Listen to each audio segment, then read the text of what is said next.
ह्या पुढे जोडलेल्या असतात ह्या नागमोडी आकाराच्या नसा असतात याच्यावर आम्ही सगळंच ओळखतो सर. हे दूध देते की नाही जनावर सर उन्हामध्ये जर बांधलं तर लागते तो जनावर कामाचं नाही. जे लाखणार जे दम येत नाही, जे लाखणार असते ना ते असं धापात येत आहे. ते नाव उदयसिंग प्रतापसिंग ठाकूर, राहणार वांगी, तालुका, जिल्हा परभणी. संकरित गाईचे व्यापारी. एखादं जनावर हे चांगल्या प्रतीचं आहे अथवा दुभतं आहे किंवा आरोग्यदायी हे ओळखायचं कसं काय तुम्ही त्याच्यामध्ये आहे थोडंसं जनावराला सांगून जर दाखवलं तर थोडंसं. ह्या तिच्या ज्या नसा असतात सर ह्या इथे ह्या नसा ह्या पुढे जोडलेल्या असतात ह्या नागमोडी आकाराच्या नसा असतात याच्यावर आम्ही सगळंच ओळखतो सर. हे दूध देते की नाही जनावर. थोडासा कॅमेरा दाखवा. याचा नसा आहेत ना सर, या नसा पुढे गेलेल्या ह्या नसा येऊन दूध ओळखतो आम्ही. छातीला लागलेल्या नसा असतात दुधाच्या जनावराच्या. त्याच्यावरून ओळखतो आम्ही ते दुभतं आहे. आणि ते आरोग्यदायी आहे कसं समजायचं की बाबा हे हेल्दी, याला बिमारी नाही कसं. ते जनावर सर उन्हामध्ये जर बांधलं तर लागते तो जनावर कामाचं नाही असं आहे. हे याला काही होत नाही. हे काय थोडं बी लाखानं झालं नाही. आता हे चांगल्या प्रतीचं आणि आरोग्यदायी हे समजायचं कसं या नसेवरून.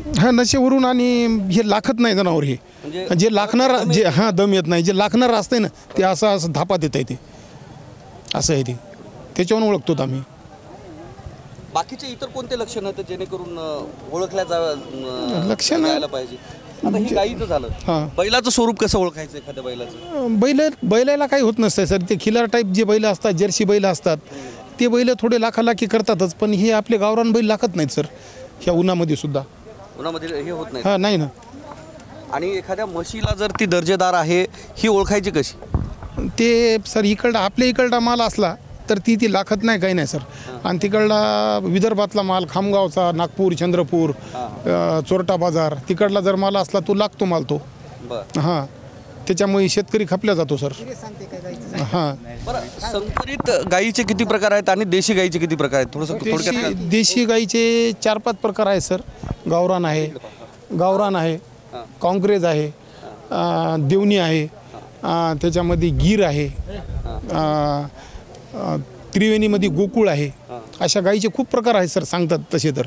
आणि संकरितमध्ये तर पाहायचंच काम नाही सर. किती बी जातीचे आहेत. कोणत्या.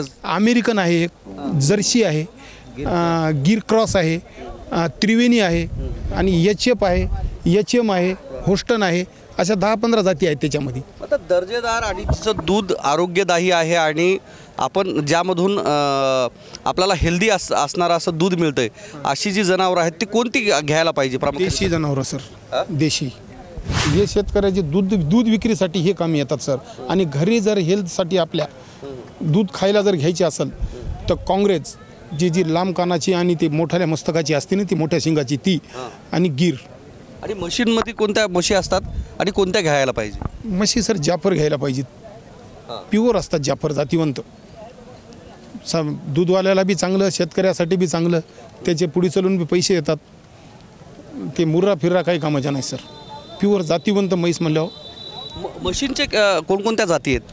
म्हशी मुर्रा आहे सर, मसान आहे, त्याच्यामध्ये गीर येते, पाकिस्तान येते, पंजाब येते, मुर्रा येते, जाफर येते, गावरान येते, खूप जाती आहेत त्याच्या बी. बैलांच्या प्रजाती किती आहेत जेणेकरून प्रामुख्यानं जी काम करणारी आणि मेहनती बैल म्हणून ओळखले जातात. गावरान आणि खिल्लार मेहनतीचे बैल. गावरान आणि खिल्लार. की दर्जेदार म्हैस जर ओळखायची असेल किंवा ती दुभती आहे ओळखायचं असेल त्याचे काय लक्षण आहेत. तिची कास बघणं, त्या काशीवर कळते. समजा तिचा जे असती कास असती त्याच्यावर कळते माणसाला दूध किती देते तिथे.